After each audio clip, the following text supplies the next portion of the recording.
Picture waking up tomorrow and every bank on earth is simply gone. Not robbed, not bailed out. Gone. Here's what makes that a bigger deal than it sounds. About 97% of the money in a modern economy isn't cash. It's a number in a bank's computer. So if the banks vanish, 97% of the money vanishes with them, and the coins in your pocket are suddenly the entire money supply. So what actually happens? We know because it's been tested. In 1970, Ireland shut its banks for 6.5 months, and the economy kept growing. That's the short answer. People rebuilt money out of nothing but trust, and it mostly worked. But the reason it worked is genuinely ridiculous. Ireland's replacement banking system was 11,000 pubs, and there's a catch nobody mentions. The same trick would fail badly today for one specific reason. By the end of this, you'll know the single job banks do that nothing else can replace, and the name of the economist who proved it. Start with what a bank actually is, because most of us have it backwards. You probably picture a vault. Your money sits in it, the bank looks after it, and when you want it, you go and get it. That's not what's happening. When you deposit $1,000, the bank doesn't put your notes in a drawer with your name on it. It writes a number in a ledger. That number is a promise. It says, "We owe you $1,000. Your balance isn't money the bank is holding. It's money the bank owes you. And here's the part that surprises people. When a bank makes a loan, it doesn't hand over somebody else's savings. It types a new number into the borrower's account. The Bank of England said this out loud in 2014 in a paper called Money Creation in the Modern Economy. Lending creates deposits, not the other way round. So banks aren't warehouses for money. They're the place money gets made. Which means the real question isn't what happens if banks disappear. It's what happens when most of the money does. Which brings us to Ireland on the 1st of May, 1970. Irish bank staff had been fighting over pay for months. Talks broke down, the banks locked their doors, and this time nobody blinked. They stayed shut until the 17th of November, 6.5 months. This wasn't one small bank in trouble, it was the whole associated system. Bank of Ireland, Allied Irish, Northern Bank, Ulster Bank. More than 80% of the country's money supply was sitting inside branches that nobody could walk into. Newspapers predicted collapse within weeks. Cash would run out, wages would stop, shelves would empty. It didn't happen, not even close. Look closer at why, because the explanation is stranger than the prediction was. With no bank open anywhere, people carried on writing checks. A check is only an instruction to a bank. With every bank shut, that instruction couldn't be carried out. So a check stopped being a payment and turned into something else. It became an IOU with a name on it. Now the obvious problem. Would you accept a piece of paper from a stranger, promising money that no bank on earth can pay out? In rural Ireland in 1970, the answer was yes. And it came down to who was standing behind the counter. Roughly 11,000 pubs and 12,000 shops started taking those checks. The publican had served the same 100 families for 20 years. He knew who was good for it, who'd had a bad season, and who to quietly turn down. So the checks circulated. A farmer paid the pub. The pub paid its supplier with the same piece of paper. The supplier passed it on again. One check could go through 5 sets of hands before a bank ever reopened. Ireland had accidentally rebuilt a payment system, and the clearinghouse was the local bar. So how much damage did it actually do? Less than anyone expected. Retail sales across those 6 months looked roughly like a normal year. The Central Bank of Ireland later concluded that the economy carried on growing, just more slowly than it otherwise would have. That's not the same as painless. Around 60% of firms had to pull staff off their real jobs to run the improvised money system.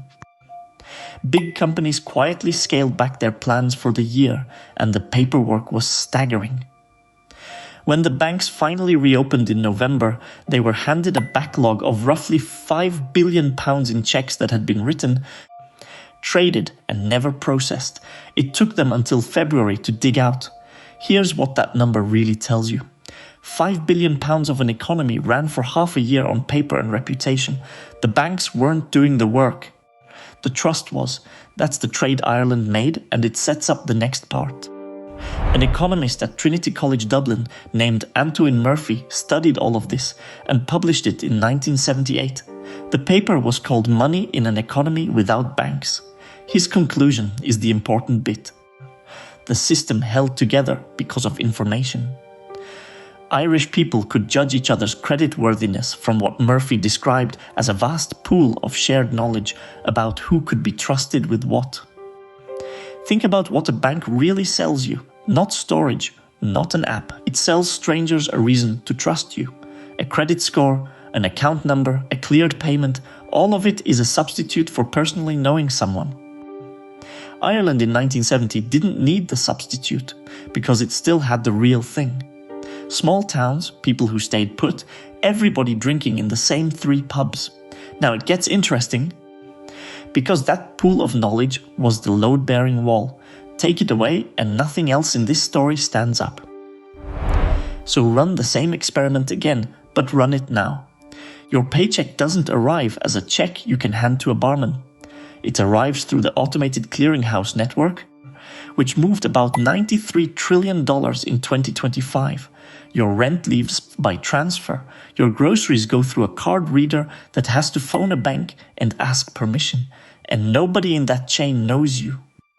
The person shipping your order is in a warehouse 1,100 miles away. There is no publican who remembers your father. Speed is the other problem. In 1970, a bank run took weeks because people had to physically stand in a queue. In March 2023, Silicon Valley Bank's customers tried to pull $42 billion out in a single day, most of them just tapping a phone. The bank was finished in about 44 hours. A modern economy without banks doesn't get 6 calm months to improvise. It gets a weekend. That's where things flip from a fun story into a real answer. Because even Ireland only managed to replace one of the 2 things a bank does. The pubs handled payments. Money moved, goods sold, wages got settled. That part is copyable, and the technology since has copied it several times over. What the pubs could not do is the second job, and it's the one that matters. A bank takes money you might want back tomorrow and lends it out for 30 years. Economists call that maturity transformation. It's how a house gets bought, a factory gets built, a business survives a slow winter. No publican can fund a 30-year mortgage out of a shoebox of checks. During the strike, new lending in Ireland essentially stopped. Nobody much noticed across 6 months.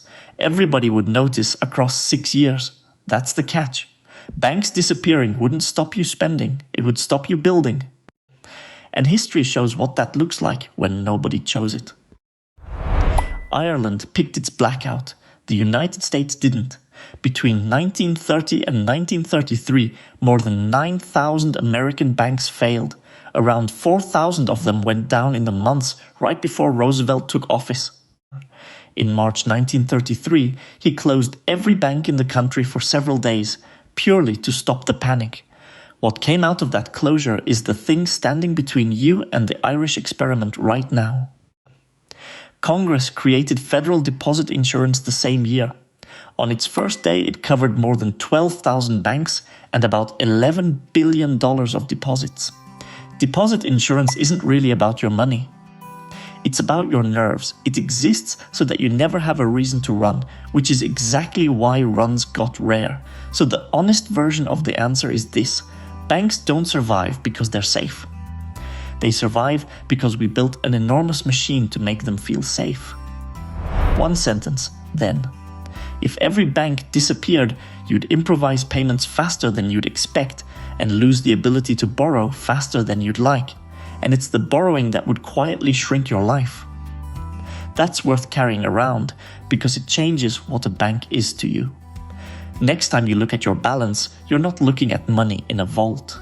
You're looking at a promise, backed by a system built specifically so that you never test it. So, I'm curious about one thing. If every bank shut tomorrow morning, who in your life would still take your word for $100? Put the name in the comments. Ireland's answer was the man pouring the drinks.